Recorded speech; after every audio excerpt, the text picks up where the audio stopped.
Amados, a santa, a gloriosa, a poderosa paz do nosso Senhor, Salvador, Jesus Cristo esteja em nosso meio no dia de hoje.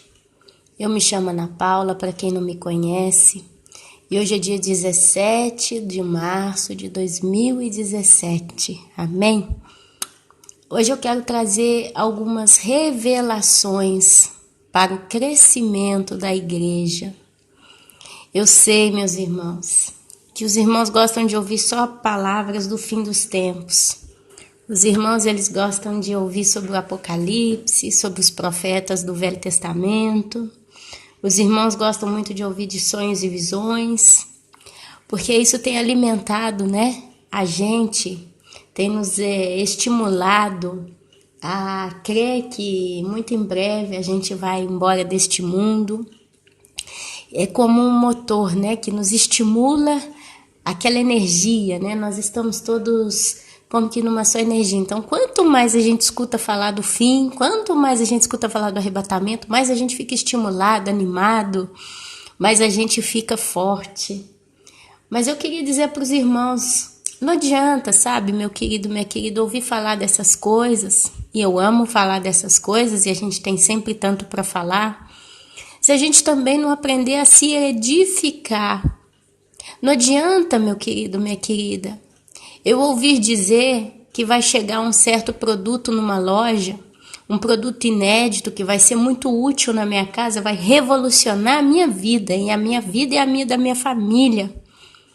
E ali eles falam, olha, vai chegar daqui a 4 meses tal produto, só que é edição limitada, Vai chegar uma hora que não vai ter mais. Quem comprou, comprou. Quem não comprou, não compra mais. Mas se eu, durante aqueles 4 meses, não me preparar financeiramente, não preparar o espaço na minha casa para ter tal produto e etc., como é que eu faço quando eu for lá comprar? Chego lá sem dinheiro, chego lá sem condição. Não tem sentido, meu irmão. Não tem sentido, minha irmã. Então, a gente precisa saber, sim, o que está vindo. E nós estamos já bem antenados com relação a isso, o canal está bem recheado desses estudos. E eu agradeço a Deus, porque se você voltar num vídeo, por exemplo, do ano de 2013, num vídeo de 2012, a gente nunca mudou o ritmo, o rumo, o sentido da mensagem. Todos os estudos que foram colocados aqui, eles continuam do mesmo jeito até hoje. Não teve mudança de ideologia, não teve mudança de palavras. O Senhor realmente tem mantido o canal no mesmo ritmo até hoje. E a árvore está dando frutos. Então eu acredito que realmente tem sido uma grande bênção de Deus. Mas não adianta a gente só ficar focado nesse assunto se a gente não preparar a lâmpada. A lâmpada precisa já estar acesa. Não é que eu ainda tenho que acendê-la. Você vê a parábola das 10 virgens. 5 eram prudentes e 5 eram loucas. A palavra chama de nécias. E se você pegar no dicionário o significado da palavra nécia, você vai encontrar louca. Então, meu amado, é loucura, literalmente falando, é loucura não estar hoje consciente das coisas que vão vir e não ter o azeite. Para aqueles que não têm noção do que está para acontecer e você, de um modo geral, não tem como contar para essas pessoas, ok, meu irmão, ok, minha irmã. Mas se você que está me ouvindo, ouviu e sabe do que está vindo por aí, mas está brincando ainda, está tentando a Deus, pecando, sendo transgressor com compromisso divino, meu amado e minha amada, você é chamado de louco. Infelizmente é a mais pura verdade. Mas a Bíblia fala que 5 tinham o azeite. Elas já tinham o azeite. E elas tinham tanto azeite que chegou a ter de reserva. E elas ouviram o chamado, eis o noivo, vinde para as bodas. E vocês veem então elas se levantando, preparando as suas lâmpadas. Provavelmente, eu não acredito que quando as 10 virgens começaram a dormir, elas apagaram tudo e ficaram no escuro. Eu imagino que quando elas deitaram ali no meio da rua, tudo dá a indicar que elas deitaram num cantinho, ali todo mundo, num ponto de encontro. Eu não creio, meus amados, que elas ficaram todas no escuro. Elas simplesmente adormeceram. Mas eu acredito que alguma luz tinha. Porque, sabe, meus amados, a Bíblia diz que nós somos a luz do mundo. A Bíblia fala claramente que a igreja de Cristo é a luz do mundo. E a luz não pode nunca ser apagada, uma vez que ela é acesa. Essa luz da qual eu estou falando, que é a presença do próprio Espírito Santo em nós, uma vez que nós somos a luz, a gente não se apaga. Então eu acredito que na parábola das 10 virgens tinha luz no meio das 10. Só que chega um momento que 5 vão para entrar nas bodas e as outras 5 vão comprar azeite. Hoje a gente está vendo as virgens nécias comprando, tentando comprar alguma coisa, menos o azeite. Elas compram a prosperidade, elas compram o sucesso, elas compram os sonhos, o dinheiro, o casamento, a universidade. Elas compram os projetos de vida, elas compram tudo, menos o azeite, menos a leitura da palavra. As 5 virgens nécias hoje elas têm paciência para ler livro de ex-satanistas, elas têm paciência para ler livro de testemunhas, né, de testemunho de várias pessoas. Elas têm paciência para ir em congressos e em seminários e vão de congresso em congresso, para cima e para baixo. Elas têm condição de comprar campanhas, mas nenhuma delas tem comprado a palavra de Deus. Através da dedicação, do compromisso e da serenidade de ler a palavra todos os dias. Então, meus amados, a gente já está caminhando para as bodas. O que vai acontecer no processo é só a gente entrar e a porta ser fechada. As outras vão vir mais tarde. Sabe, eu acredito que esse mais tarde ele casa com aquele momento quando Jesus for fazer o julgamento. E ali a palavra conta que muitos vão dizer: Senhor, Senhor, em teu nome nós expulsamos demônios, curamos enfermos. E ele disse para eles: apartai-vos de mim, eu não vos conheço. Porque as virgens nécias, as virgens loucas que ficarem, diz que mais tarde elas vão bater na porta e a porta não será aberta. Uma coisa, meus amados, eu creio, no dia do julgamento de Deus, o chamado julgamento do trono branco, vocês vão ver, minhas amadas e meus amados, pessoas clamando a Deus e dizendo que no nome dele fizeram tanto. E o Senhor vai dizer: afastai de mim que eu não vos conheço. A palavra de Deus diz que Deus chegará um momento que ele vai separar as ovelhas para o lado direito e os lobos para a esquerda, né? Não é exatamente essa linguagem, mas os irmãos que leem a Bíblia sabem do que eu estou dizendo. Mas é isso que Deus faz. A palavra de Deus diz que o Senhor vai separar o trigo do joio, quando tudo estiver maduro. E Deus vai pegar o trigo e vai colocar no celeiro por um pouco de tempo, mas o joio será lançado ao fogo. A palavra de Deus fala do servo bom e do servo mau. O servo bom, os bons prosperaram, multiplicaram os talentos que o Senhor deles deixou para eles quando foi viajar. Mas o servo mau pegou o talento e enterrou. Você tem que entender, meus amados, que o talento que Deus dá para nós também é luz. Porque o talento que Deus nos dá vem do Espírito Santo de Deus. Jesus certa vez disse que nós não podemos pegar um candeeiro, né, uma lâmpada, falando de modo mais popular, uma vela acesa, e esconder, colocar ela debaixo da cama para tentar esconder a luz dela. Então, meus amados, a partir do momento que nós recebemos dons de Deus, dons do Espírito Santo, nós precisamos, como luz, servir a Deus. E tudo acontece de modo muito espontâneo.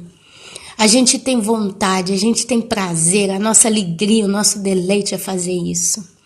Eu mesma hoje de manhã, são 9h15, eu tenho 2 coisas importantes da minha vida pessoal para fazer. Mas aí eu parei para ler a minha devocional e lendo, eu falei: oh meu Deus, quanta instrução aqui, quanta riqueza, quanta sabedoria. Eu não posso ter isto só para mim, eu não posso guardar essa instrução maravilhosa só para mim. Eu preciso passar para frente, eu preciso lançar essa semente no ar enquanto é tempo, porque vai chegar um tempo que o evangelho vai ficar escasso. Você encontrar a palavra de Deus vai ser quase impossível. Quando as trevas cobrirem a terra, Encontrar sabedoria que vem do alto vai ser quase impossível. A palavra de Deus, em um dos livros dos profetas, diz que eles iriam cruzar os oceanos atrás da sabedoria e não a encontrariam. Porque com o advento do reino das trevas, do anticristo na terra, vocês podem ter certeza que Bíblia e todo o material que fala da verdade vai ser aniquilado, vai ser extinto, vai ser destruído, exterminado. O anticristo ele vai perseguir cristãos no mundo inteiro. Ontem eu estava ouvindo uma palavra de um pastor falando, você quer ter uma ideia do que vai ser a grande tribulação? Aí ele indicou a gente a ver um filme tipo A Lista de Schindler, que é aquele filme do nazismo, né? Quando Hitler começou a perseguir os judeus e matava e tal. Esse é um filme, se eu não me engano, de 3 horas. Desde quando ele saiu até o dia de hoje, tem mais de 10 anos que esse filme saiu. Eu nunca tive coragem para ver esse filme, porque eu já sei que é triste demais. É um filme tão pesado que eu, Ana Paula, tenho literalmente medo de entrar em depressão por assisti-lo, de tão terrível que ele é. Já assisti alguns filmes dos Holocausto. Eu já assisti uns 2 ou 3 filmes e cada vez que assisto um desses filmes me corta o coração, é uma tristeza terrível. Então eu não tive coragem. Mas talvez, meu querido, minha querida, se você que está aqui comigo ouvindo esta palavra ainda é uma pessoa que duvida do que está por vir e ainda está testando a Deus, ora lê Bíblia, ora se coloca a fofocar, ora se coloca a pecar, eu te aconselho, use esses filmes do nazismo como um remédio, sabe, aquele sossega-leão, para te dar uma acalmada no seu coração. Às vezes, sabe, eu faria. Se eu hoje estivesse numa situação que eu não estivesse tendo controle sobre o meu pecado, sobre a minha carne, eu me colocaria a ver um desses filmes. Porque provavelmente aquilo ia balançar com o meu coração, ia balançar comigo, ia balançar com o meu ego. Talvez, provavelmente, aquilo ia quebrantar muito o meu coração e iria me levar a pensar 2 vezes na besteira que eu viesse a estar fazendo. Então, se você ainda está resistindo o evangelho na sua vida, se você ainda está na dúvida, se você ainda se sente realmente não dentro desse pacote chamado arrebatamento que está levando pessoas a serem salvas, eu te convido de coração a ver um desses filmes, a assistir até o final, a prestar atenção em cada cena, porque isso vai te motivar com certeza a quebrantar o teu coração, a desesperar, a clamar a Deus e pedir ajuda. Porque, meus amados, uma coisa eu posso dizer. O filme A Lista de Schindler e todos esses filmes do nazismo, eles mostraram a crueldade que foi feita com o povo judeu. Criança não foi poupada, velho, mulher, ninguém foi poupado. E eles ficavam ali morrendo aos poucos, e depois, quando eles já estavam bem judiados, por isso a palavra judeu, de judiar. Quando eles já estavam bem judiados, eles iam lá e matavam, botavam eles no forno, botavam eles nas câmeras de gás. Vocês acham que quando aquele gás era solto em cima deles, era uma coisa instantânea? Que eles morriam na mesma hora? Quer dizer, eles puxavam uma bocada de ar e na hora de soltar já caía no chão? Praticamente não sentiam a morte? Vocês estão muito enganados. Meus amados, aquilo era um ácido, era uma substância tóxica ácida que era lançada neles. Aquele gás era jogado, misturado com água, então ele reagia e virava fumaça. E aquele povo, eles eram colocados aos montes dentro de uma câmara de gás. Então você vê em um dos filmes que eu assisti, eu não vou lembrar o nome, mas mostrou a cena deles sendo colocados dentro de uma câmara de gás. Esse é um filme de 2 crianças, né? Um era filho de um soldado, de um tenente lá do Hitler, que tinha como que direção, né, de um campo de concentração, e o filho dele todo dia ia lá, brincava na floresta, corria, até um dia que ele achou um menininho, né, judeu, com aquela roupinha, né, que eles colocavam nos prisioneiros, e aquele menininho ficava de um lado da cerca e o filho do tenente lá do outro lado. E eles ficavam batendo papo, e o menininho dizia, eu tô procurando meu papai, você me ajuda a procurar meu papai, até que um dia esse menino, filho desse tenente, desse comandante, ele entrou por debaixo da cerca e ele entrou no campo de concentração. E agora eu não me lembro, mas parece que ele teve que trocar de roupa. Parece que o menino falou com ele assim: olha, para ninguém perceber que você não é daqui, eu trouxe a roupinha uma roupinha dessa aqui, que era a roupa dos prisioneiros. Aquele menino vestiu a roupa e eles então foram. Aí o outro puxou ele pelo braço e eu só correndo atrás lá dentro dos abrigos, né? Que mais parecia estaleiro de vaca. Como é que fala? Estala de vaca? Eu não sei como é que chama em português. Eu sei onde fica vaca, né? Porque você vê que era um negócio de madeira e as camas ficavam assim, uma acima da outra, e eles ficavam ali igual bicho mesmo, o povo, esperando. E ali, na hora que o menino entra, os soldados estavam reunindo o grupo, o próximo grupo, para entrar na câmara de gás. E foi tudo tão rápido que eles entraram já, os soldados mandando eles ir caminhando, vai daqui, vai por aqui, vai por aqui. E nisso aquele menininho todo feliz: nós vamos achar meu papai, e o outro: sim, vamos, e eles entrando no meio daquela fila, daquele tanto de gente, todo mundo caminhando no silêncio, uma tristeza, um alvoroço, mas uma tristeza. E ali eles vão sendo conduzidos por corredores, até que eles são colocados dentro da câmara de gás. Tinha uma luz acesa e a porta é selada, uma porta de aço, é fechada, é trancada. E os dois menininhos, né, fica ali no meio daquele tanto de gente, eles ficam olhando para um lado, olhando para o outro, e aquele que queria saber do pai ficava procurando o pai, e o outro ficou caladinho ali, um de mãozinha dada para o outro. E eles não entendiam o que estava acontecendo. Foi dito que eles tinham que tomar um banho. Eles tinham tirado a roupa de todo mundo. E ali, meus amados, a cena do filme não mostra mais nada. Só mostra a câmera vista do lado de fora e o grito do povo. Eles gritando. Depois de uns minutos que eles gritaram, um silêncio total. Amados, a última cena deles ainda dentro desse lugar, né, dessa câmara, mostrou as luzes ainda acesas, e no filme via como que, já viu esse lugar quando você vai no shopping center e tem aquele sistema de anti-incêndio que tem aquelas bombinhas de água que fica no teto, então se sobe fumaça, ela ativa, esguincha a água como chuva para apagar o fogo. Era exatamente esse tipo de sistema. E aí mostrou o soldado, ele pegou um negócio sólido, pegou uma coisa sólida, colocou dentro de um tubo que estava colegado junto com a câmera e fechou e ligou. Aquele troço misturou com a água e entrou em gás.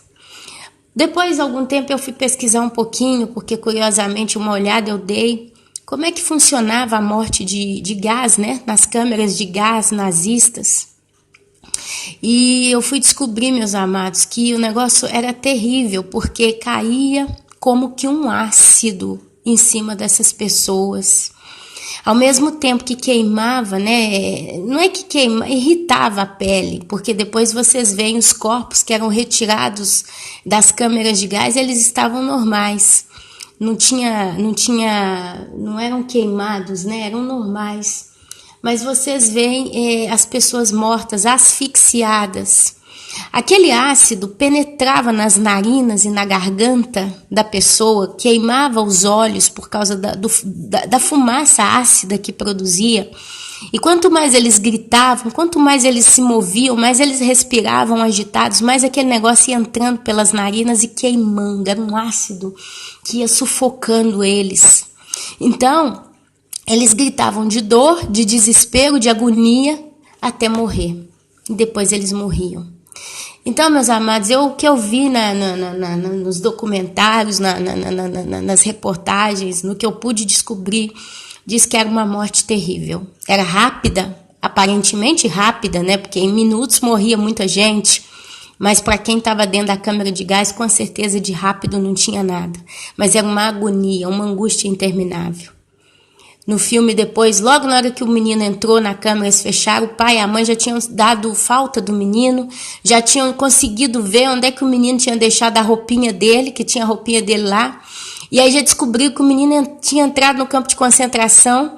E no filme eles mostram o pai do menino correndo desesperado com a farda de general, de sei lá o quê, junto com os soldados nazistas.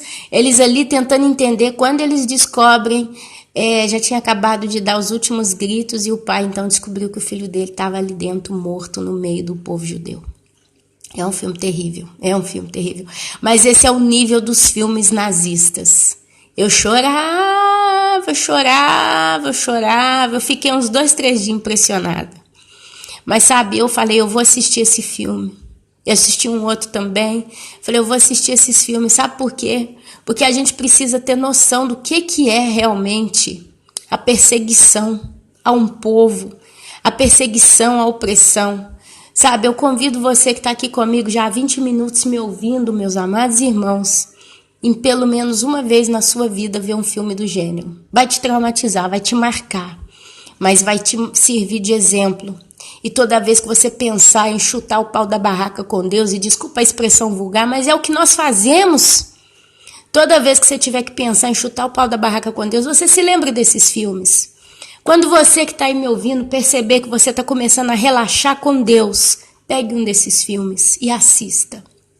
Assista. Em nome de Jesus, assista. E eu estou falando assim porque eu sei que a grande tribulação vai ser muito pior do que tudo isso. Nós temos uma tecnologia, o mundo hoje está no nível de maldade difundido. Pelo aumento da maldade, o amor se esfriou. Então você pode ter certeza que os homens vão estar muito piores do que já estão. A Bíblia fala claramente que o abismo vai ser aberto. Muitos vão ser endemoniados. A Bíblia fala que nós vamos estar como nos dias de Noé. Nos dias de Noé tinham os nefilins na terra. E eu creio claramente, meus amados, eu não tenho dúvida que na grande tribulação vão ter seres que não são humanos entre os seres humanos. Eu creio que já tem, meus amados. Eu creio que já existem nefilins, eu chamaria nefilins para ser um termo genérico, mas eu creio de todo o meu coração que nesse exato momento que eu estou aqui falando o que eu falo, já existe na terra nefilins no meio dos homens. Homens e mulheres que são geneticamente mudados. São os mutantes de hoje em dia, meus amados. São homens e mulheres que você olha, você pensa que é normal. Mas eles têm dons e talentos que não são humanos, meus amados. São pessoas que nasceram e se corromperam. A Bíblia fala que quando uma mulher e um homem têm uma relação sexual, eles se formam um só. Eles são um só, espiritualmente falando. Fala inclusive do ligamento das almas. São pecados abomináveis. É por isso que Deus abomina tanto o pecado sexual. Deus abomina. Sabe por quê? Porque o sexo ele está ligado ao corpo humano, ao interno do corpo humano. Ele tem uma espécie de uma ponte de legalidade espiritual que é criada. A Bíblia fala que um casamento, se a mulher é de Deus e o homem é um ímpio, a mulher santifica o marido ou o marido santifica a mulher. Apesar de não se ter a garantia que isso vai salvá-lo, porque a salvação é individual, mas a Bíblia fala que a mulher ela vai santificando o marido. E eu posso falar um negócio para os irmãos? Eu estou com meu marido há 11 anos. No início era uma pessoa, hoje é outra completamente diferente. Meu marido hoje ele tem uma ideia, uma visão das coisas de Deus e de Deus que ele não tinha quando ele me conheceu. Meu marido ele mudou radicalmente caráter. Meu marido era uma pessoa era bom. Ele sempre foi uma pessoa muito boa, muito gentil, muito humana. Mas ele era estúpido. Ele era estúpido no sentido, quando ele ficava com raiva, ele não via o que ele fazia. Ele explodia. E quantas vezes ele explodiu e acabou que eu explodia com ele, nós dois explodíamos juntos. Mas com o passar dos anos, meu marido foi amansando, foi acalmando. E hoje, para eu ver meu marido explodir, meus irmãos, é quase impossível. Nós vamos vendo quanto que as coisas mudam dentro da nossa casa. E você que está aí me ouvindo, você pode ter uma ideia também. Talvez você tenha vivido um pouco disso, ou não. Então, meus amados, quando uma cópia vira uma cópia, oficialmente, ela se torna uma só carne. Então, se uma mulher ela tem relação sexual com um anjo caído, com um íncube, com um súcubo, que são demônios que têm relações sexuais ou coisa do gênero, querendo ou não, eles se tornam uma só carne. Eles abrem um canal de legalidade espiritual para os demônios agirem neles. Chega num ponto que os demônios comandam essas pessoas, elas não têm mais condição de decidir entre o certo e o errado, são escravas de Satanás. E tem muita coisa que está sendo gerada na terra aí, tem filhos de demônios.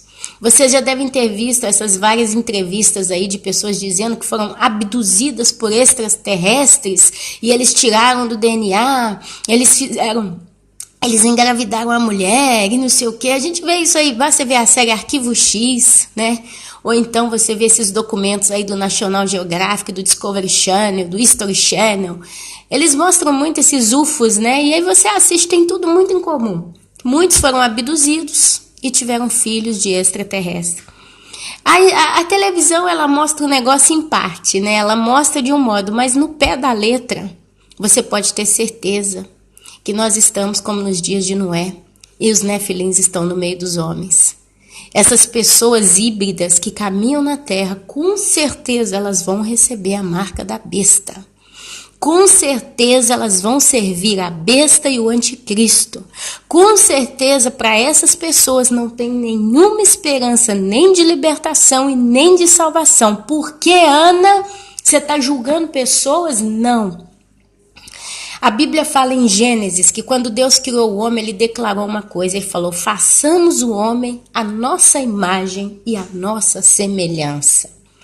E depois você vai lendo no livro de Levíticos as proibições que Deus deu para o povo, de homem não ter relação sexual com a sogra, com a cunhada, com a própria mãe, com a irmã, com o pai, com o sogro, com o tio, com o irmão, com animais. E Deus falava em todas essas frases: é abominável ao Senhor, é abominável ao Senhor, é abominável ao Senhor. Depois você vê também o discurso da prostituição, você vê o discurso do adultério.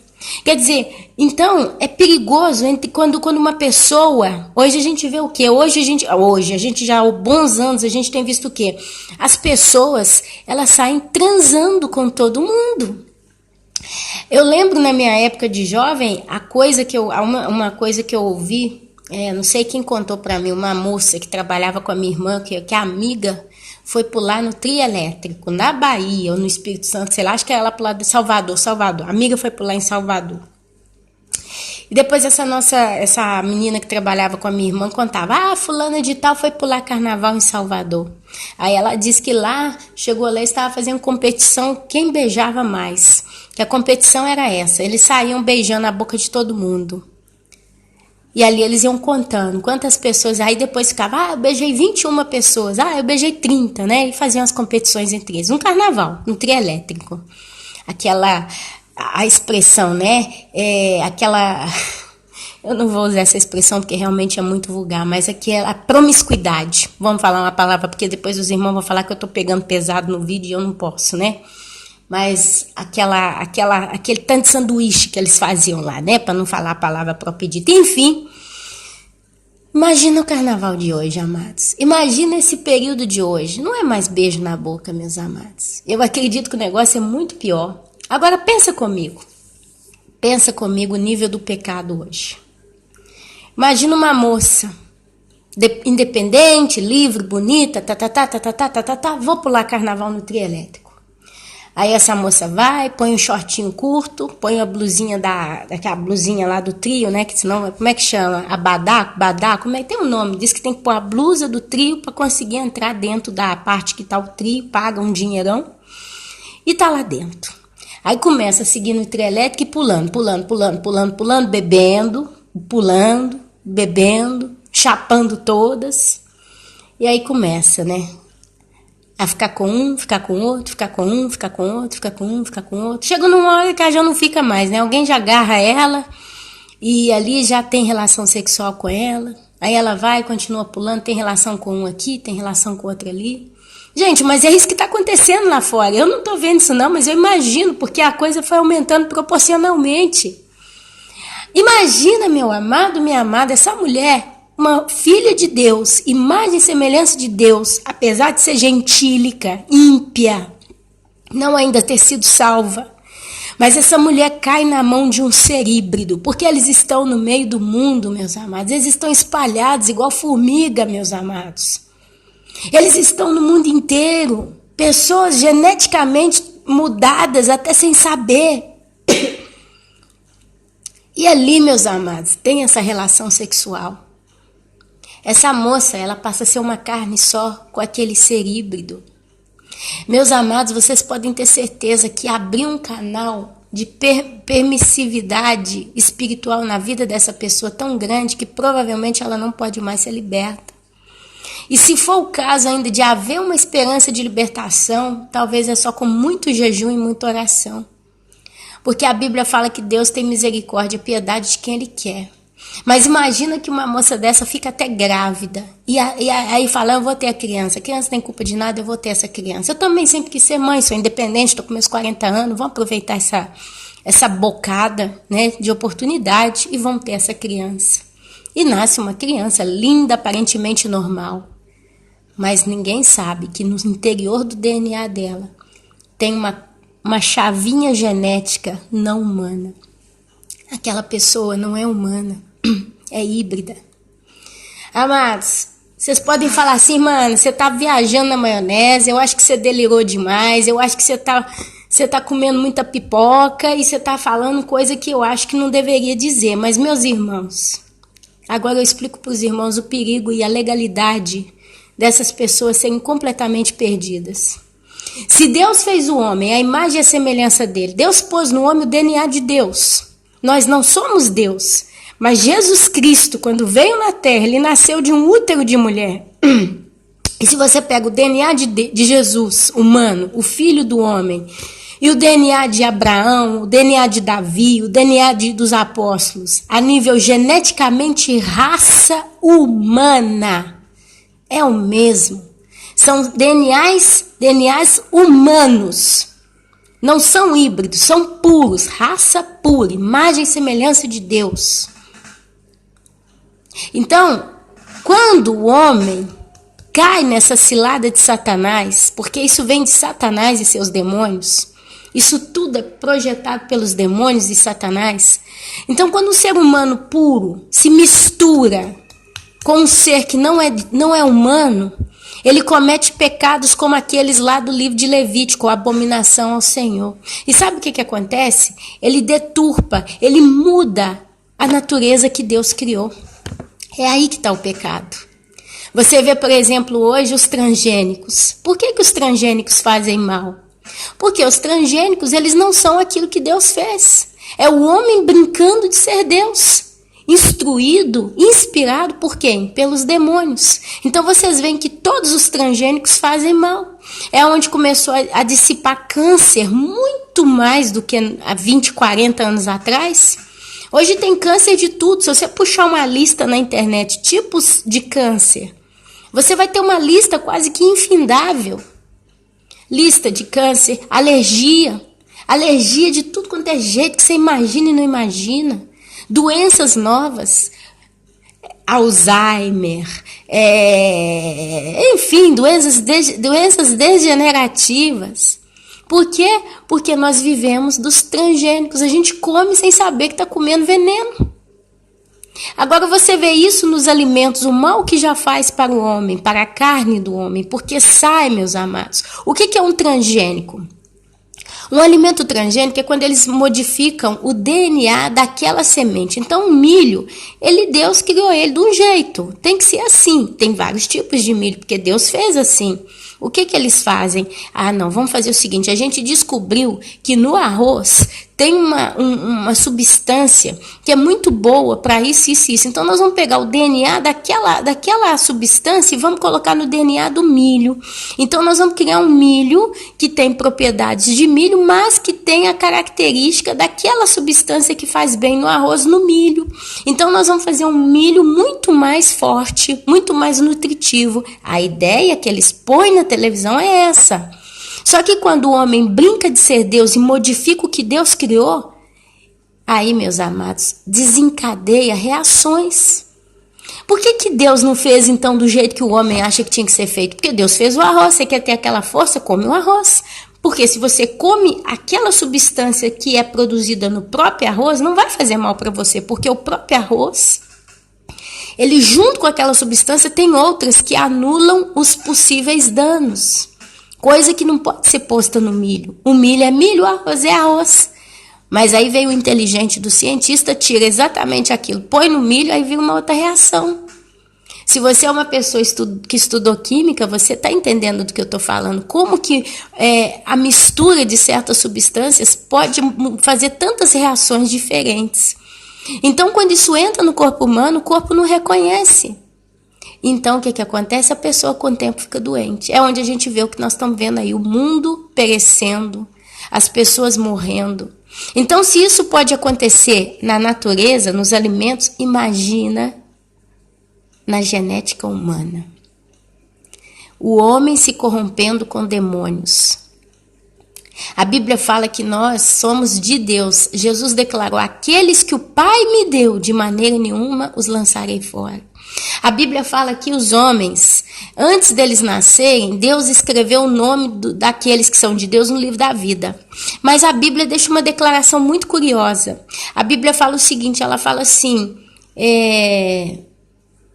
que Jesus Cristo morreu para que todo aquele que nele crê tivesse vida em abundância.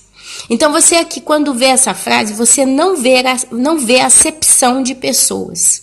Então você entende claramente que Cristo morreu na cruz para que todo aquele que nele crê. Então não existe pessoa A, B ou C, todo aquele. Mas ao mesmo tempo Jesus fala: eu não vim para o mundo, eu vim para os meus. Então, meus amados, você vê que já existe uma divisão de águas. A Bíblia fala da onisciência e da preeleição de Deus. Deus, ele fez a preeleição. Qual que é a palavra? A palavra agora me fugiu. Mas eu falo preeleição, depois se eu lembrar a palavra correta eu falo aqui. Tem vezes que some mesmo. Predestinação. A Bíblia fala de predestinação. E se você ler o texto, e aqui eu não tenho como encontrar ele, que eu estou com outro texto aqui aberto, se você para olhar sobre predestinação, o apóstolo vai falando: aqueles que Deus predestinou, que de antemão conheceu. Depois fala que Deus os predestinou, os preparou, os capacitou e etc. Quer dizer, todo um processo. Você vê, todos os predestinados de Deus passam por um processo. Mas a Bíblia diz que de antemão Deus os conheceu. Aí você fala: Deus conheceu então que a Mariazinha, ela, por pior que fosse, um dia ela ia decidir seguir a Deus. Não, não é isso não. Deus, o conhecer de Deus na Bíblia é mais ou menos, como é que eu posso dizer? É tipo ter uma intimidade espiritual. É o espírito daquela pessoa, da eternidade passada, porque Deus, ele soprou o espírito de vida no homem. Quando o homem é concebido no útero da mulher, quando a criancinha é concebida ali, o espermatozoide entra no óvulo e fecunda o óvulo, Deus na mesma hora sopra o fôlego de vida, que é o espírito, ele liga o cordão de prata. Amém? Então, naquele momento, uma vida é gerada. Então, quando Deus sopra esse espírito, e a Bíblia fala que o espírito é de Deus e volta para Deus. Vamos prestar atenção que aqui começa a entrar nos mistérios de Deus até certo ponto. A gente pode tentar entender. Daqui para lá não tem como, porque é só na eternidade que a gente vai entender. Mas tudo indica que o espírito do homem estava em Deus e Deus soprou isso no espermatozoide, naquele óvulozinho fecundado. Então gerou a vida. Então, se Deus sopra algo que já estava nele, estava armazenado nele, não sei como, não sei porquê, não sei onde, mas se Deus injeta a vida num óvulo e o fecunda, e aqui então passa a viver uma criança, um ser humano, Deus preconheceu aquilo que ele estava soprando. Deus já sabia quem é que eu estou colocando ali e por que eu vou deixar ele nascer em tal lugar, em tal época, em tal fase, e ele vai crescer em tal família. Tudo tem motivo. Às vezes tem uma pessoa que fala assim: nossa, irmã, eu sofri a minha vida inteira. Olha que a gente conhece, eu mesma sou uma. Por que eu não nasci em berço de ouro? Por que eu não nasci numa família melhor? Eu nasci, eu tive que pagar tão caro para chegar onde eu cheguei. Eu venci, mas eu sei o que eu passei. Por que Deus me deixou nascer ali? Ou então você pensa assim: por que tem crianças que nascem em países tão desgraçados? de pessoas tão corruptas, tão más, tão sanguinárias. Pessoas que vão nascer, vão ser violentadas, vão ser abusadas, vão morrer. Por quê? A palavra de Deus, meus amados, diz que Deus é justo. Então eu creio na justiça de Deus de lá de qualquer outra coisa. Então eu creio claramente que cada pessoa nasce no lugar certo. Deus, ele permite cada espírito encarnar, apesar que eu detesto falar essa palavra, porque às vezes a gente já puxa para o espiritismo, não tem nada a ver. Encarnar é virar carne. Então, o espírito do homem que entra na carne e ele então se faz carne no meio dos homens. É o que aconteceu com o nosso amado Messias, Jesus Cristo. Mas eu acredito que Deus, ele permite cada pessoa nascer no lugar certo, na hora certa, porque ele precisa passar por aquilo. Eu creio assim. Tem justiça de Deus em tudo. Tudo. Deus, ele não permite uma pessoa nascer no lugar errado, por simplesmente erro. Deus não erra, ele é perfeito. Ele é infalível. Então eu creio na justiça de Deus. Aonde eu não tenho uma explicação ainda mais profunda, eu paro e eu creio que tem justiça de Deus no propósito do porquê aquilo foi tal como foi. Amém? Então, meus amados, o homem é a imagem e semelhança de Deus. Mas aí vem uma relação sexual promíscua. E ali a pessoa, talvez sem saber, ela tem uma relação sexual com um anjo caído. Olha só, a Bíblia fala do negócio dos anjos no meio dos homens tão forte que ela fala assim, você pode ter hospedado anjos e não sabia, né? Então, do mesmo jeito que os anjos de Deus, eles estão no meio dos homens servindo a Deus, vocês podem ter certeza que os demônios também estão. Existem hierarquias de demônios na terra, principados, potestades, espíritos enganadores. A gente não tem noção, meus amados, do que é o mundo espiritual. Nós não temos noção do que é o mundo espiritual como ele o é. Mas uma coisa a gente sabe, Satanás ou demônios podem se materializar também. Talvez por um período muito pequeno de tempo, mas isso pode acontecer. Então, meus amados, imagina então é gerado um ser que não é mais a semelhança de Deus, porque eu quero lembrar os irmãos, Satanás afrontou a Deus e junto com ele todos os seus demônios. Aí você me pergunta, irmã, então por que Deus deixa, Ana, os demônios tocarem o ser humano, raça pura de Deus desse jeito, Ana? Porque dentro da Bíblia disse que Eva e Adão não podiam comer do fruto proibido, porque no dia que eles comessem, eles morreriam. E se você para entender, a morte, ela vem até o homem de tantas formas diversas. Você pode morrer por uma doença, você pode morrer dormindo, você pode morrer por um acidente de carro, você pode morrer assassinado, você pode morrer com um raio que cai do céu na sua cabeça, mas você pode morrer também, meus amados, pelo pecado, porque o pecado, ele é a base da permissão, da legalidade da morte na nossa vida. O salário do pecado é a morte. Então tem muita gente que está morrendo vivo, sem saber. Pessoas que Deus já está batendo o martelo da justiça dele na vida dessas pessoas, abandonando essas pessoas nas suas próprias concupiscências. E a Bíblia fala disso o tempo todo. Que pessoas vão sendo largadas nas suas próprias concupiscências, uma vez que elas negaram a verdade. Você vê isso, por exemplo, em 2 Tessalonicenses. Eu posso até ler isso aqui, para que os irmãos não digam que a Ana Paula hoje não está lendo Bíblia, que a ideia era essa. Mas olha só, deixa eu ver aqui, 2 Tessalonicenses, eu quero ler. A vinda do Senhor, a revelação da apostasia, o homem da iniquidade. Presta atenção. Paulo diz, irmãos, no que diz respeito à vinda de nosso Senhor Jesus Cristo e à nossa reunião com Ele, nós vos exortamos a que não vos demovais da vossa mente com facilidade, nem vos perturbeis, quer por espírito, quer por palavra, quer por epístola, como se procedesse de nós, supondo tenha chegado o dia do Senhor. Ninguém, de nenhum modo vos engane, porque isto não acontecerá sem que primeiro venha a apostasia e seja revelado o homem da iniquidade, o homem do pecado, O filho da perdição, o qual se opõe e se levanta contra tudo o que se chama Deus ou é objeto de culto, a ponto de se assentar no santuário de Deus, ostentando-se como se fosse o próprio Deus. Não vos recordais que de que ainda convosco eu, Paulo, costumava dizer-vos estas coisas? E agora sabeis o que o detém, para que ele seja revelado somente em ocasião própria. Então tem algo que detém o anticristo. Com efeito, o mistério da iniquidade já opera e aguarda somente que seja afastado aquele que agora o detém. Então se fará de fato revelado o iníquo, a quem o Senhor Jesus matará com o sopro da sua boca e o destruirá pela manifestação da sua vinda. Ora, o aparecimento do iníquo é segundo a eficácia de Satanás, com todo o poder, sinais e prodígios da mentira, e com todo o engano de injustiça aos que perecem, e com todo engano de injustiça aos que perecem. Então tem já uma categoria de pessoas aqui nesse texto que já estão perecendo. Por que, Ana?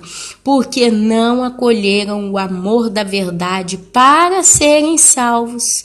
É por este motivo, pois, que Deus lhe manda a operação do erro para darem crédito a quê? A mentira, a fim de serem julgados todos quantos não deram crédito à verdade. Antes, pelo contrário, deleitaram-se com a injustiça. Então, 2 Tessalonicenses capítulo 2, do versículo 1 ao versículo 12, explica muito bem que Deus já bateu o martelo para muitos. É onde você vê que o inferno já está cheio. Muitos morrem antes que o anticristo venha, antes que Jesus arrebata a igreja, olha quantas gerações já passaram. Quantas pessoas morrem repentina e bruscamente e vão para o inferno. E quantas pessoas, outro dia eu vi um vídeo de um assaltante que foi baleado, o cara estava, dando convulsão porque estava morrendo. Aí tinha uma rodinha de gente ali vendo, e o cara sofrendo, agonizando. Aí chegou uma mulher, sai, pegou na mão do menino, do moço, do rapaz. Você aceita Jesus como Senhor e Salvador? Ele é o único que pode te libertar. Você aceita Jesus? E aquele, aceito. E ficou tossia, né? Ele morrendo. E ela fez uma oração com ele. E ele, aceito Jesus. Eu peço perdão dos meus pecados, e morreu. Aquele moço foi pro céu. Quer dizer, tem gente que no último momento Deus ainda tá ali, vem pela dor, morreu, mas foi pro céu. Mas tem muitos que nem percebem, não tem nada, não aparece uma serva de Deus, não aparece um servo de Deus, não aparece nada.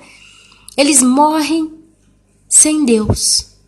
Por quê, meus amados? Porque quando isso acontece, o coração dessas pessoas, há muito tempo, já se desviou completamente da esperança de um dia levar em consideração a existência de Deus.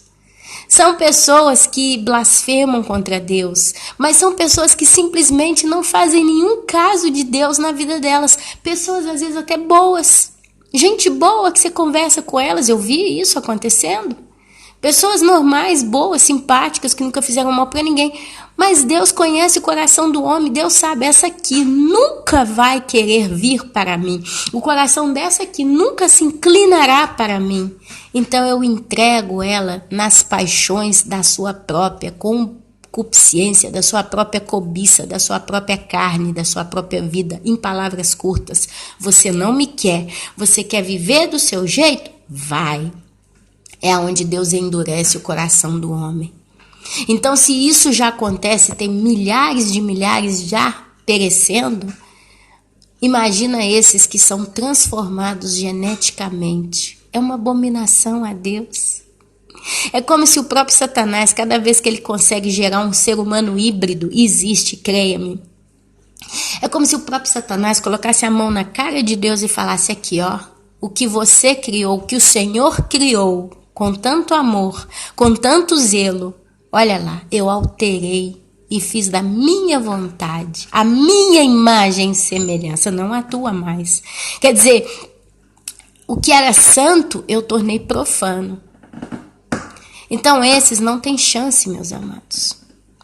Porque são pessoas que ainda crianças, mas se são híbridas, são profanação a Deus.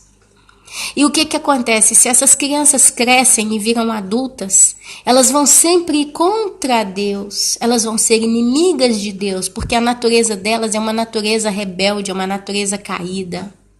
É depravação total. Sabe onde você vai ver isso? Se você vê, por exemplo, acho que é no livro de 2 Reis, mas não tenho certeza, porque tem tanto tempo que eu li sobre isso. Eu lembro da história, mas não lembro onde está, mas você pode procurar, porque você é uma pessoa que lê Bíblia, né? O pessoal que segue o canal Os Últimos Dias, Antes do Fim, é quem lê Bíblia. Então você solta ali, o povo já, eu sei o que é isso, eu sei essa história, verdadeiramente tem. Então, glória a Deus. Se não, vai procurar no Google. Escreve Deus, né, a frase ali o Google baixa para você o texto certinho, mas é uma história. Ainda com o povo de Davi, se eu não me engano, quando Deus ele manda matar, ele fala assim, olha, eu tenho uma terra que eu vou dar para vocês. Eu não sei se é com Davi ou ainda com outros. Aqui eu tô realmente, não me lembro mais. Mas Deus ele fala, vocês vão entrar nessa terra. Mas eu acho que estava com Davi. É uma terra de gigantes. E ali vocês vão matar todos, vocês não vão poupar nem as crianças. Está escrito, por isso que eu não esqueci desse texto. Porque... Perdão, irmãos, o telefone tocou. Mas aí ele fala, vocês vão matar até as crianças. Vocês não vão poupar nem jovens, nem velhos, nem homem, nem mulher, nem animal, nem criança. Quando eu li aquilo na Bíblia a primeira vez, eu falei, meu Deus, como é que pode Deus mandar matar criança? Mas se você depois vai estudando o texto, e depois com o tempo eu fui entendendo mais toda a situação, eu entendi que aquelas crianças... Elas eram crianças que estavam numa terra de gigantes. Então, provavelmente, aquele povo inteiro estava totalmente perdido geneticamente falando. Basta você estudar as escrituras, você vai entender essas coisas. Não eram pessoas normais naquela terra, mas era todo mundo geneticamente mudado, como nos dias de Noé e depois. E a Bíblia fala que nos últimos dias o mundo estaria exatamente como nos dias de Noé. Uma vez alguém falou de um vídeo que teve desses muçulmanos decapitando, aí mostrou, acho que foi uma das últimas vezes que mostrou eles na televisão decapitando um bando de gente numa praia. E aí alguém fez a análise desse vídeo e fala assim, olha só meus irmãos, esses homens que estavam vestidos de preto, caminhando do lado daqueles vestidos de cor alaranjada, os prisioneiros. E essa pessoa, acho que foi eu não lembro, eu sei que essa mulher era uma mulher. Ela mostra esse vídeo e ela falou um negócio curioso, ela falou assim, se vocês prestarem atenção nesse vídeo da praia, os homens de preto são muito mais altos do que os de cor alaranjada, os prisioneiros que vão ser decapitados. Aí ela falou aquilo, eu falei, gente, vamos ver esse vídeo direito. Eu fiquei vendo aquele vídeo, né? Eu não vi, porque o vídeo é pequenininho, mostra só eles caminhando com os homens na praia, eles de preto, encapuçados, e as vítimas todas de roupa alaranjada. E eu prestei atenção, falei, gente, mas é mesmo, esse vídeo mostra claramente eles são maiores, mas não era pouco maior, era bem maior, parecia que é jogador de basquete de 2, 3 metros de altura. Não sei se foi montagem no vídeo, meus amados, mas aquilo ali deixou uma evidência, sabe? Depois essa senhora do vídeo, ela fala, gente, vocês vão vendo que esses homens que estavam decapitando não era humano não, meus irmãos, isso aí não era gente humana como nós não, isso aí era Nefilim. Mas se você para analisar, tem muito sentido. Porque são pessoas sem sentimento, meus amados.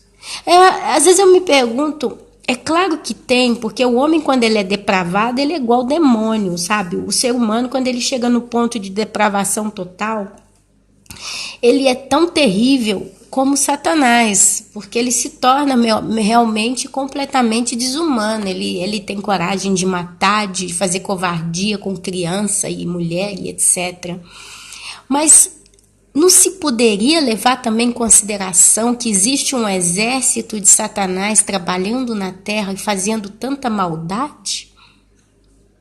Depois, se você tiver curiosidade, procure alguma coisa sobre mágicas demoníacas. Vocês vão ver pessoas que o mundo as chamaria de extraordinárias. Mas eu, particularmente, as chamaria diretamente de nefilins.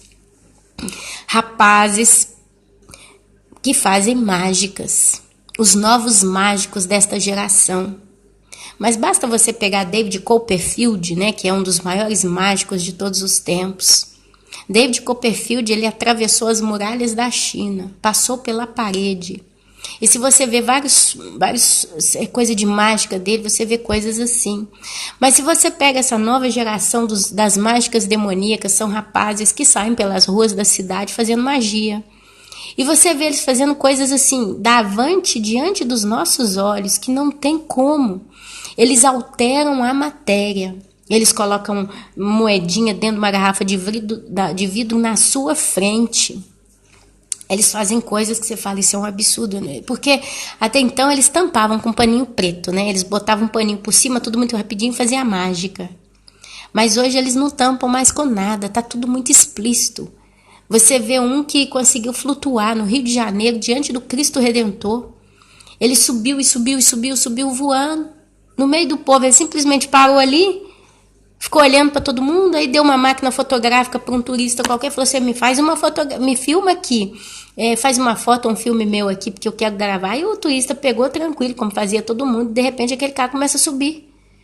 Aí todo mundo começa, não, que isso, o povo entra em desespero, o homem voando. Então, assim, são certas coisas que a gente tem visto, aí se você tem bons olhos, você tem percebido, não tem como ser humano, 100%, não tem como ser de ser humano. São certas práticas, certos talentos que não tem como ser de homens. Eu chamaria isso dos dons dos demônios. Filhos dos deuses, como foi na época da Grécia Antiga. Você vê aí o Thor, né, do Marvel, Thor, filho do Deus. Você vê aí os deuses, né, o Deus do mar, o Deus da terra. Então, se você começa a pesquisar, sempre teve, meus irmãos, demônio no meio dos homens. Então, o mundo está caminhando de mal a pior. Nós estamos num momento em que realmente a gente tem que ser santo, meus amados. A gente precisa ser santo, guardar a santidade, obedecer às Escrituras, nos separar do mundo. A Bíblia nos fala fortemente que nós temos que nos separar do mundo. Porque o mundo, meus amados, ele está muito mais perigoso do que estava antigamente. Quanto mais deturpação, depravação existe na terra, mais a chance de você se perder, mais a chance de você perder completamente a sua esperança de vida. Tome cuidado se você que está me ouvindo é um jovem, a companhia com a qual você tem estado, as companhias. Tome cuidado com o seu desejo desenfreado de se casar. Sabe, tem muita gente que quer casar, quer ter alguém e sem querer começa arrumando namorado daqui, namorado dali. Infelizmente, isso leva muitas pessoas a cair na prostituição. E se você conhece uma pessoa que o próprio Satanás levanta para colocar no seu caminho, e às vezes essa pessoa não é 100% humana, e você acaba se deitando com essa pessoa. Aí você fala para mim, Ana, você tá exagerando. Vai, Ana, dai. Deus me cuida, Deus guarda eu, Deus não vai deixar eu cair na mão disso não. Tá aqui em 2 Tessalonicenses. Amantes de seus próprios prazeres, você vai ver isso na Bíblia. Deus, ele entrega às pessoas quando elas amam mais a carne delas, as concupiscências delas, que a Deus. Se Deus, porque na sua onisciência entende que aquela pessoa, por mais que ele faça de tudo, ela vai sempre amar mais a carne dela, Deus a larga, Deus a abandona. Sabe por quê, meu irmão? Deus não quer um segundo Lúcifer no céu. Isso é uma frase que já está virando uma frase na minha boca. Mas Deus, ele não vai deixar uma pessoa escapar do inferno porque ela é boazinha, sabendo que dentro dela existe Um homem egoísta que num dia, na eternidade futura, fará o mesmo que o próprio Satanás fez. Vai querer ser como Deus. Porque nós não somos bons, não tem um bom, só se quer. O único que é bom é Deus. O único que é justo é Deus. Nós somos salvos única e exclusivamente pela misericórdia deste Deus. Então, como é que a gente pode achar que vale alguma coisa, se Deus mesmo não nos salvar? Então, a gente tem que tomar muito cuidado. Estamos em tempos muito perigosos, muito difíceis, muito complicados. Eu gostaria que os irmãos, eu convido os irmãos a lerem em casa, e se eu puder depois eu farei um vídeo sobre esse assunto. Você pega aí o livro de Coríntios, 1 Coríntios, do capítulo 12. Leia na sua casa o capítulo 12 de Coríntios, depois puxe para o capítulo 13. E leia na sua casa, leia com calma, capítulo 12 e capítulo 13 de Coríntios. Por quê? Porque ele vai falar acerca dos dons espirituais, ele vai falar a unidade orgânica da igreja, o corpo de Cristo, como que ele funciona. E ele vai falar que o amor é o dom supremo. E se você ler capítulo 12 e 13 de 1 Coríntios, você vai aprender muita coisa. Você vai entender muita coisa. Em nome de Jesus, eu peço ao Senhor que abra o seu entendimento espiritual ao ler esses textos. Eu gostaria de ler hoje, mas acabou que o assunto foi para outro lado. E Deus sabe de todas as coisas. Não é eu que guio o que eu quero, falo o que eu projeto falar, eu falo o que eu quero. Flui. E eu creio que se flui para esse lado é porque Deus está advertindo, alertando a muitos que estão fracos na fé. Se você está fraco na fé, meu irmão, minha irmã, procure se fortalecer. Se você está com o coração muito duro e você está muito no oba-oba, pegue um filme pesado para assistir. Pegue um filme do Holocausto, porque a terra vai ser muito pior no tempo da grande tribulação. A Bíblia fala que nunca teve uma angústia tão grande, nunca mais haverá novamente, como daqueles dias. Está lá em Mateus capítulo 24. Chega um ponto de dizer que se aqueles dias não fossem abreviados, nenhuma carne escaparia. Vai ser um tempo tão terrível que a Bíblia fala que as próprias trevas tomarão conta de toda a terra.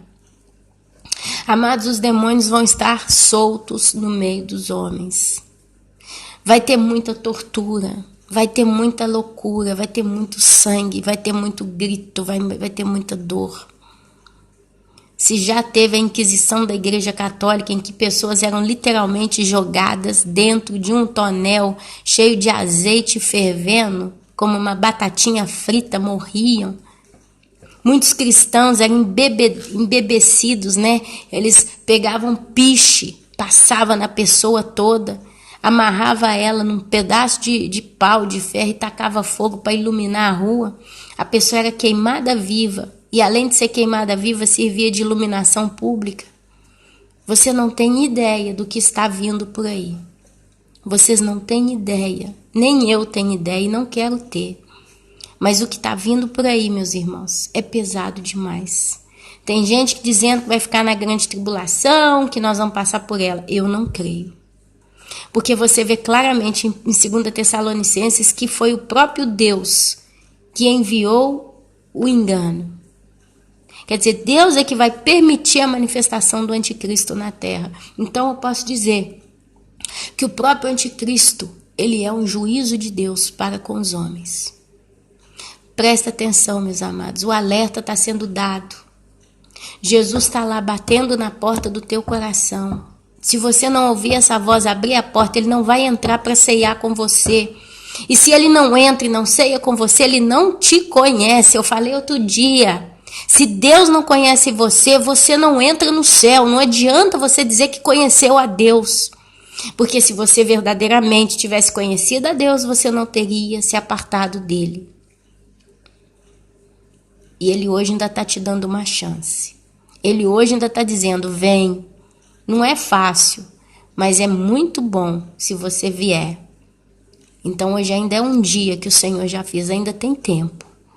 Mas se você continuar no relaxamento em que você se encontra, na preguiça, no comodismo, pondo desculpa de todo jeito na boca para negar e não vir a Deus, meus amados, meus amados, meus amados, você vai cair nas trevas da grande tribulação.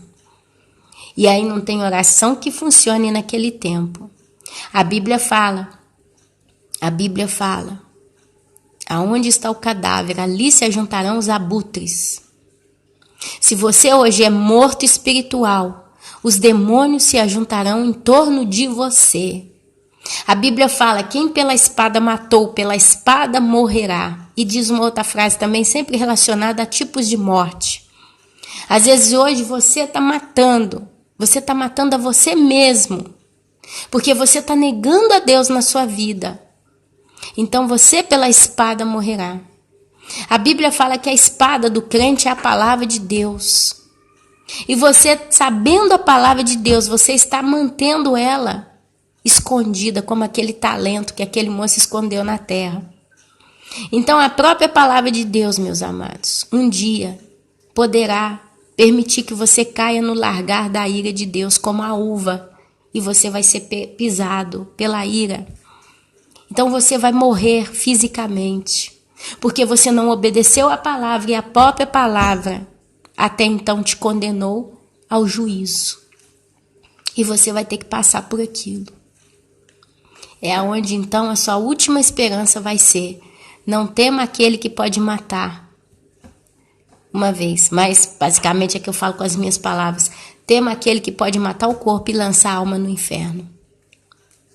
Então você vai ter que ter só a esperança de morrer uma vez só, ser perseguido pelo anticristo, sofrer tudo aquilo, mas ter a esperança que vai estar lá no céu com um raminho de palma na mão e uma veste branca. Vai ter lavado suas vestes no sangue do Cordeiro. Provavelmente, meus amados, muitas pessoas que ainda escutam certas pregações ainda vão para o inferno. Isso é uma coisa que muito fala o pastor Paul Washer. Em várias das suas pregações, pedindo o povo para arrepender, ele fala: nesse auditório, daqui a 100 anos, vai ter gente que está aqui agora, que daqui a 100 anos vai estar no inferno. Infelizmente, nem todos se salvarão. A Bíblia fala: muitos são os chamados, mas poucos os escolhidos. Eu te peço em nome de Jesus, mude o seu pensamento com relação a Deus no dia de hoje, porque Deus ainda está te chamando. Se Ele permitiu você ouvir uma palavra dessa, meu irmão e minha irmã, é porque Ele ainda está te dizendo: tem tempo para você consertar, ainda tem tempo para você mudar, ainda tem tempo para o mal não bater a sua porta. Louco, essa noite pedirão a sua alma. Às vezes a alma ela é pedida não só na morte. Às vezes a gente acha que tem gente que vai morrer no mesmo dia, né?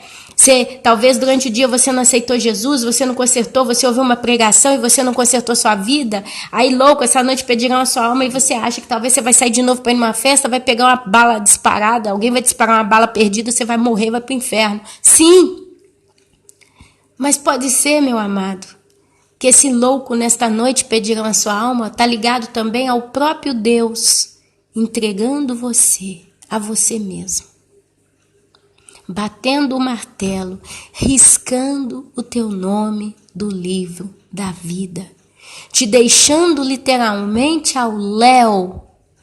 Talvez você ainda vai viver mais 1 ano, 2 anos, 10 anos, ainda, mas só para se perder, só para acumular ira sobre a sua cabeça. E você daqui a um par de anos vai morrer e vai para o inferno. Provavelmente, se Deus bater o martelo contra você e te entregar a você mesmo, a sua própria carne, as suas paixões, a sua própria concupiscência, endurecer o teu coração como Ele fez com Faraó, nunca mais o seu coração vai se quebrantar para Deus, porque nunca mais o Espírito Santo vai te convencer, vai te tentar convencer, vai te rodear e vai tentar: olha, isso está errado. É como se a sua consciência fosse completamente desligada do céu. Isso também se enquadra muito bem no louco, essa noite pedirão a sua alma. Porque se Deus abandona uma pessoa na sua própria concupiscência, isso acontece todos os dias, creia-me, Satanás vai e pede a alma. Esse agora vai ser meu. E ali, se Deus então faz Satanás vai fazer da vida dessa pessoa o que ele quiser. Ele pode manter essa pessoa ainda mais um tempo, mas assim que ele quiser, ele pode levar também. Porque o próprio Satanás pode ceifar uma vida. Se Deus o permitir, Satanás pode. Você tem dúvida? Basta você ir lá no livro de Jó, quando Satanás se apresenta diante do trono de Deus e pede para julgar, pede para testar, pede para ver se Jó era um homem fiel. Veja, agora é normal que ele te dá glória. Ele tem tudo, tem família, tem riqueza, tem glória. Quero ver ele pobre, se ele vai continuar te honrando. E ali Deus vira para Satanás e fala, pode tocar em tudo, só não toque na vida dele. Então Satanás tem poder para matar, roubar e destruir. A Bíblia fala isso. Então se Deus entrega uma pessoa a si própria, Deus a abandona, falando de um modo geral, ainda na terra, por mais que essa pessoa ainda viva, ela já está condenada. Provavelmente vai ser alguém que vai pôr a marca da besta, para terminar de acumular a ira na cabeça dela. Esses são os candidatos que vão pôr a marca da besta também. Todos os que não têm mais o nome escrito no livro da vida vão pôr a marca da besta. Porque eles já estão entregues, meus irmãos. Deus já endureceu o coração desse povo. Deus já não se preocupa mais. Ele não se alegra com a morte do ímpio. Mas isso não significa que ele vai lá e resgata esse ímpio. Se Deus riscou o nome da pessoa, acabou. Não tem mais esperança. Você pode orar, jejuar, chorar, fazer o que você quiser. Não tem jeito. Porque essa pessoa entra na categoria do não jogue pérola aos porcos. Essa pessoa entra na categoria do ou você é quente ou frio, morno, eu vomito. Essa pessoa entra na categoria do pode o cão voltar ao seu vômito? E etc. Que essa palavra sirva de alerta para você, meu querido, minha querida. Que sirva para você refletir muito. Se você tem prazer em ouvir essa palavra e sente paz no teu coração, e sente que é uma palavra da justiça e da misericórdia de Deus, tenha certeza que você está salvo. Você precisa continuar aperfeiçoando aquilo que Deus está fazendo em você. Mas se essa palavra está te trazendo angústia no seu coração, está te trazendo pânico e pavor, está te trazendo falta de paz, está na hora de você orar a Deus e pedir a Deus para te mostrar. Porque você provavelmente ainda está em pecado. Não está agradando a Deus. Isso não significa que seu nome está riscado do livro da vida. Porque se tivesse, essa palavra nem chegaria até você. Pode ter muita certeza disso. Porque quando Deus deixa mesmo. Não tem nada que apareça de Deus para convencer essa pessoa. Deus não faz mais nada para convencê-la. Ainda que essa pessoa pegue uma Bíblia e leia essa Bíblia 10.000 vezes, o Espírito Santo não opera. Porque Deus já entregou. E na justiça dele ele sabe que aquilo é o que ia ser feito. Porque aquela pessoa, ela não vai a Deus por amor a Deus. Ela vai a Deus por interesse do que Deus pode oferecer para ela. Então um dia lá no céu ela iria se rebelar contra Deus como Lúcifer. Deus conhece o coração do homem. Ainda que o homem ache que ele é bom, Deus sabe exatamente com quem que ele está lidando. Ele nos conheceu antes que nós nascêssemos. E por isso o nome foi escrito no livro da vida. Mas se ele é riscado, Deus não vai lá e cancela e escreve de novo, não. Essa oração que a gente vê feita em muitas igrejas, Senhor Jesus, entra na minha vida, escreve meu nome no livro. Isso está errado. Isso não é bíblico. Porque a Bíblia fala que nós tivemos o nosso nome escrito no livro da vida antes que nós nascêssemos. Agora, existe a possibilidade dele ser riscado. Aquele que está em pé, tome cuidado para que não caia. E tem uma outra passagem que diz para que nós não percamos a nossa coroa. A coroa aqui é a coroa da vida. Então você tem uma coroa da vida hoje sobre a sua vida. É um selo, que é o Espírito Santo de Deus. Mas se ele se entristece, ele sai de você, ele te abandona, ele te deixa, ele não volta mais não. É por isso que a Bíblia fala, não entristeceis o Espírito Santo. Porque ele vai ficando triste, vai ficando triste, vai ficando triste, até que você peca contra ele. Se você peca contra ele, ele vai embora. Acabou. A Bíblia fala que pecado contra o Espírito Santo não tem perdão. Dá para entender, meu irmão, como é que o negócio é complexo, mas ele é muito claro. Se você vai entristecendo o Espírito Santo, vai chegar um momento que ele vai embora de você, porque vai chegar um momento que não é entristecer, mas é pecar contra ele. Mas Deus ainda assim é tão misericordioso que ele te diz que o próprio Espírito Santo ainda se entristece dentro de você. Significa que ele pode até se entristecer, mas você tem que chegar um momento que você tem que entender. Estou entristecendo o Espírito Santo, então está na hora de eu parar. Peço perdão a Deus e levanto de novo. Aí o Espírito Santo não é mais triste, ele volta, continua te convencendo. Ana, mas como eu sei que eu estou entristecendo o Espírito Santo? Porque você vai ficando angustiado. É muitos que estão pecando, e na hora que estão pecando, eles estão sentindo a dor no coração, porque o espírito deles está doendo junto com o Espírito Santo. Deus é justo, meu irmão. Deus não faz nada no escuro, tudo vem a claro. Até o nosso pecado conosco mesmo nos acusa a mente.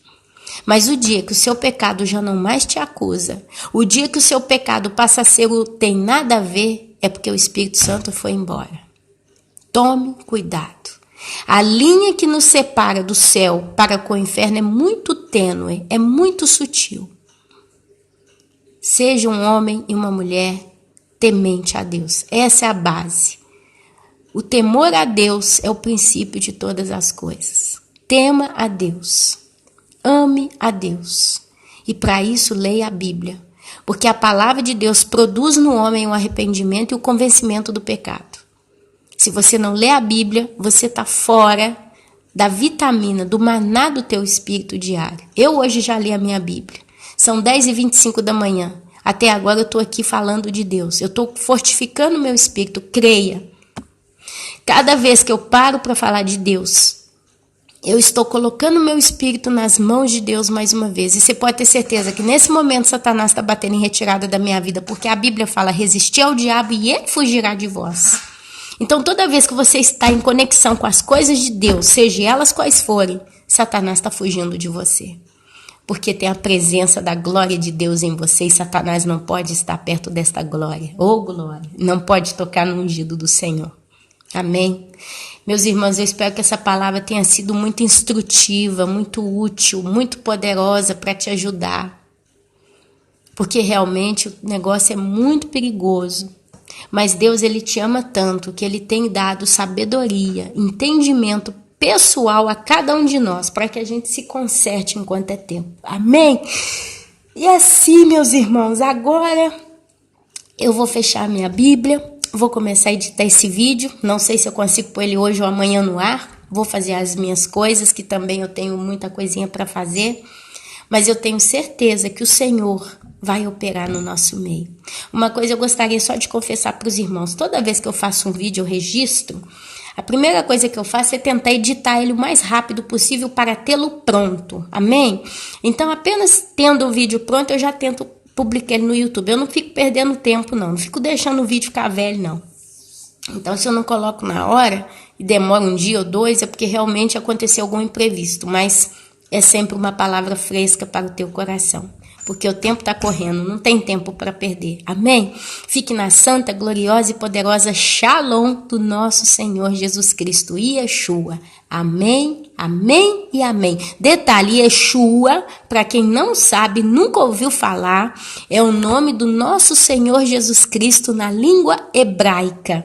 A gente fala Yeshua Hamashia, Jesus o Messias. Amém? Fique na santa Shalom, que é muito mais do que paz. Shalom significa tudo de bom, tudo de melhor, tudo de perfeito, tudo de próspero na sua vida, no seu espírito, que tudo que você fizer venha ser abençoado por Deus. Shalom é muito mais do que paz, é uma palavra muito profunda que eu não sei nem expressar a totalidade do significado dela, mas sei que é uma palavra muito linda, é uma palavra que abençoa muito a todo mundo que escuta. Então fique na santa, gloriosa e poderosa Shalom do Senhor, do Eterno. Amém, amém, amém.